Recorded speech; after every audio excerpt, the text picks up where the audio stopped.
aboard to Rapa TV this week by, well, pretty recognisable face over the lockdown period. Of course, CEO of the Vodafone Warriors and Cameron George. Camo, welcome to Te Rapa. Thanks, Butch. It's nice to be here.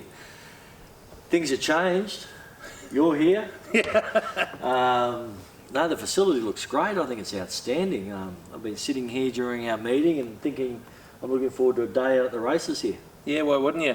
Look, let's cover a bit of ground, but firstly we'll go back to your times in racing as a steward in New Zealand, and you did a fair bit of work here at Te Rapa, but there was one performance that stands out. Yeah, look, there was a lot of great memories here for two reasons. One is as a steward, I saw some fantastic horses, some great riders, and some really great race results on the big days and big crowds here. So it was really good fun. And then as an owner, I had a little bit of fun here with a horse called Flaming. I won 2 weeks before the Matter Breeders here on a Saturday through the Tiako colours, and was very happy about that. So yeah, it's been a good fun course for me on both accounts. When you were stewarding, you weren't allowed to bet, but you were allowed to find blokes. And one LG Innes cop your wrath one day. Yeah, it's probably one of my greatest gets of all time. I was just looking down there, Butch, on about the 340 metre mark. There's a black mark on the fence which breaks a record for the longest salute in the straight by a jockey. Cross my heart, I think. Cross your heart, in the New Zealand bloodstock Karaka. Classic it was Classic, then. Yeah. Lee started waving to the crowd, or his great mate and Gerald Shan from about the 300 metre mark, and I did ask for 2,500, but he got fined 1,500. And I can give you the tip. I'm sure LG didn't pay. No, I think he was well recompensed for that. And Flaming, the highlight there, of course, you weren't allowed to bet as a steward, but you were as an owner because you'd given up stewarding by then. Yeah, absolutely. I made up for lost time too, let me tell you. She was a good horse, DC bought her, and yeah, it was one of my first horses that I got involved in and had a bit of fun with her. She won here, she won at the New Zealand Cup Week Carnival. 100 metres to go. Roman Aspect, the leader, still there on the inside of it. Miss Buffo coming after them quickly now. Jewel the Naki. Here's Flaming right down the outside, and Reaching Out is coming with it as well. Flaming ranged up at the 100 metres from Reaching Out, and over on the inside, Jewel the Naki. But Flaming's going to be a touch too good here. Impressive win. Flaming won it nicely. Second up. And yeah, Leith rode her one day at Ellerslie in a Group 3 race. I forget the Mr. Tiz, I think it was. And he slaughtered her. So she should have won, but she didn't win because he rode her like shit. So anyway, that's life. I think he's getting square for the fine.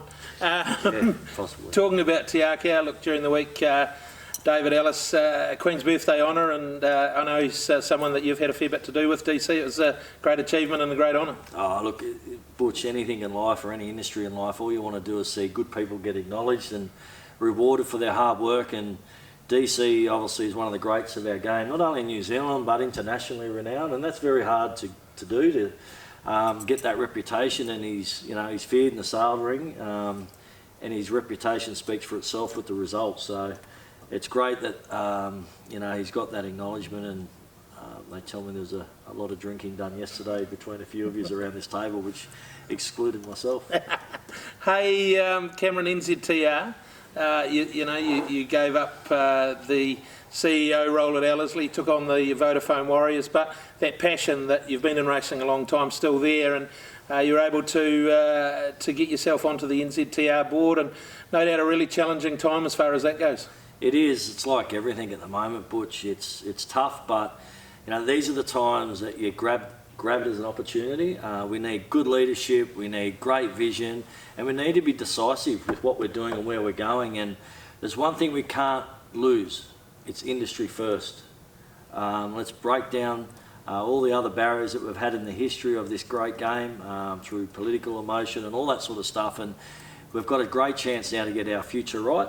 And there's one thing that you hang your hat on every time you assess something, that's industry first. And good, strong leadership and decisive management will get us through this and get the outcomes we need for the betterment of the whole game.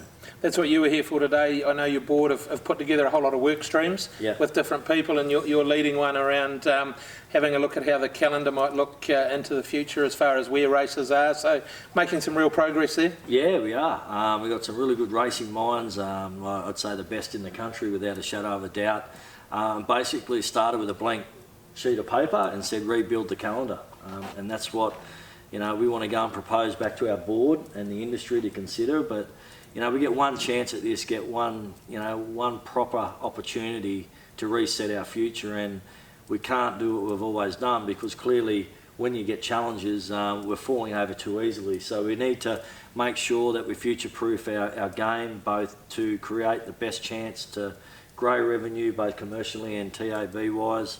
And then ultimately that gets fed down through the industry and makes everyone more sustainable. So our calendar plays a massive part in that, and I'm looking forward to presenting it to the board in the near future, because it's different, it's exciting, it's exactly what we need. And a whole lot of synergies though with your day job, isn't there? You look at some of the hurdles that you guys have had, excuse the pun from a racing parlance, to get over in the last 6-8 weeks to get rugby league back off the ground last Saturday.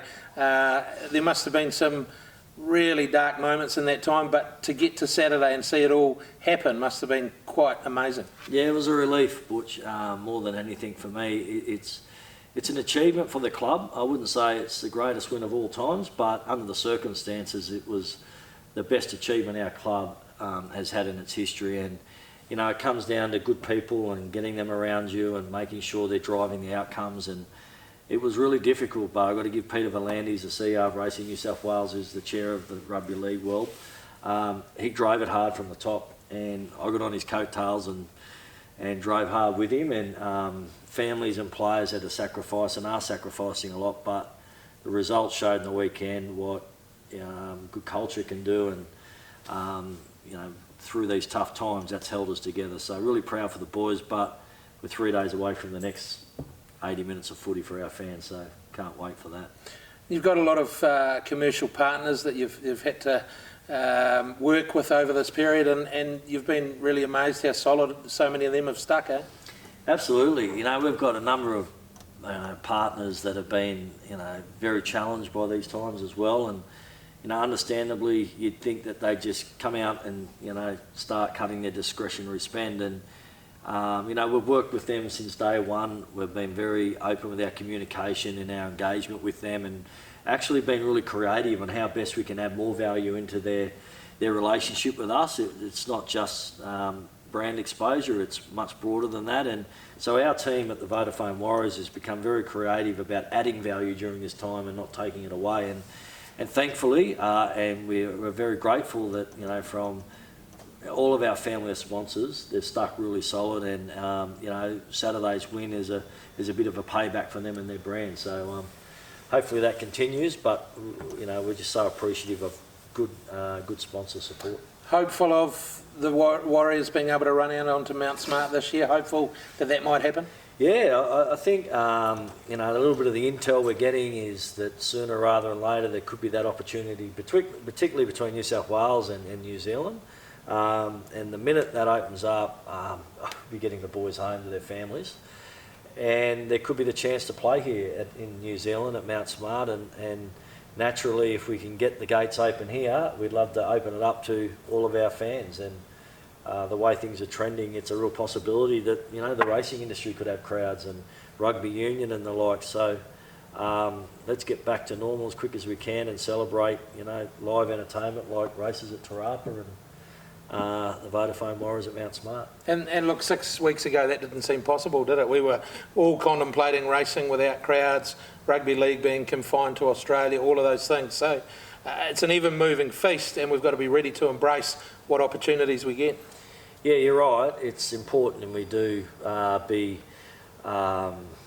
flexible in our mindset to adapt and change with what's going on, and equally we need to be constant in our process to make sure we stay on course to get through the year and not just fall over whenever we get a little bit of a blimp. So you're right, things are changing so rapidly, and we've got to be flexible in our mindset to work with it, but also not lose sight of where we're going with our plan for the year. You don't mind having a share in a horse? You got one to keep you interested in the moment? Yeah, I've got one with Russell Warwick, the great man from Westbury Stud, Peter Thompson, Barfoot and Thompson. Yeah.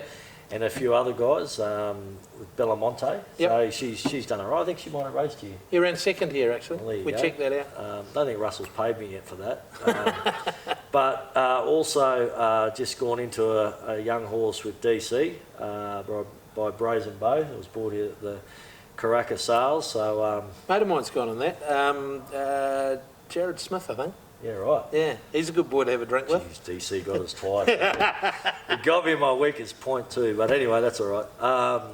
So excited about that, and got a share in one we bought at Karaka sales last year. That's in Brisbane racing with Chrissy Munt. So You'd love to have a run at Karaka Million Night in that $1 million race. It's a night that you took and made it bigger and bigger, and it just continues to grow. It's an awesome night, isn't it? yeah, we did. Which so many people. Charlotte here. Everyone's worked. So I think anyone that's worked at Ellerslie have worked really hard on that night to make it better. Yeah. I don't think anyone can be excluded from the growth of that. And every employee that I know at Ellerslie has loved working at that event or for that event, because it is the cornerstone and promotes our industry. Yeah. And it's they're the sort of events that we can't afford to jeopardise going forward, and we need to keep growing them. And Because I think if you said what's the single best thing that's happened in this game in the last 10 years, the growth of that Karaka Million Night would have to be at the top of the list, I would have thought. without a doubt, you think about what you want to achieve out of an event, whether it's at footy at Mount Smart Stadium or in racing. You want to be commercially successful. You want to have international flavour in it. You want to have fun. You want to have a big party with it, and then you build that into the sales. The whole week for New Zealand, not only the economy but for sport and for entertainment, it's up there one of the best events. Everything else comes and goes, but that one's in the calendar, and where it lands in the next 10 years, it could be massive. So full credit to everyone that's worked on it. You created it, and everyone's chipped in somewhere along the line.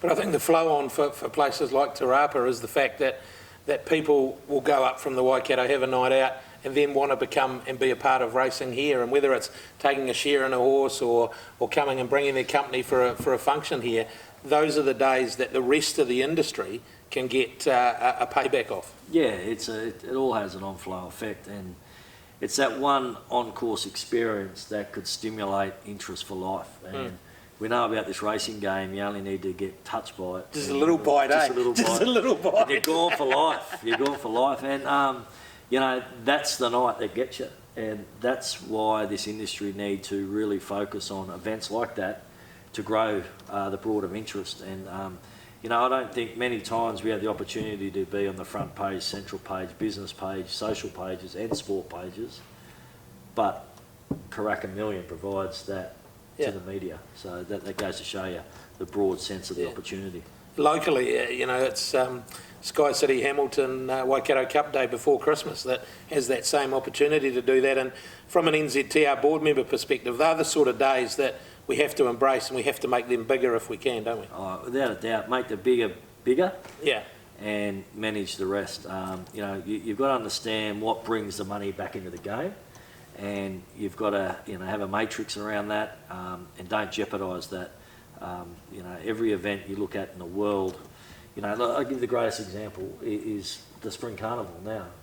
They're looking at changing that for various reasons. So people are accepting change for the greater good and the betterment of the industry, which is amazing. That's fantastic. And if we can keep that focus, everyone benefits. It mightn't be exactly what it's been in the past, but if we do it right, you'll get more in the future. Camo, I can't believe how much sense you've talked. It's been great to catch up. I'm sober. Good luck with the Vodafone Warriors for the rest of the season. I got a sense of how pleased you were on Saturday, and so you should have been. You and your team have done a great job to get them where they are, and let's hope they can keep up the good work. Thanks, Butch, and all the best for Te Rapa, and I hope everyone comes and has a day out of here, because It's a great place and under great management. we'll let you come back. Thank you. Cheers. Bye.